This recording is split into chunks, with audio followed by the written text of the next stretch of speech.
మే 21 బుధవారం. శ్రీ విశ్వావసునామ సంవత్సరం. ఉత్తరాయణం. వసంత ఋతువు. వైశాఖ మాసం. పక్షం కృష్ణపక్షం.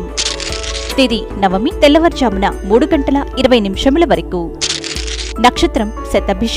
సాయంత్రం 6:44 వరకు. అమృత ఘడియలు ఉదయం 11:55 నుండి మధ్యాహ్నం 1:29 వరకు.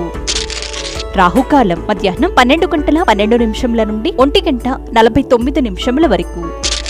యమగండం ఉదయం 7:22 నుండి 8:59 వరకు. వర్జ్యం రాత్రి 1:03 నుండి 2:34 వరకు. దుర్ముహూర్తం ఉదయం 11:46 నుండి మధ్యాహ్నం 12:38 వరకు. సూర్యోదయం ఉదయం 5:46. సూర్యాస్తమయం సాయంత్రం 6:39.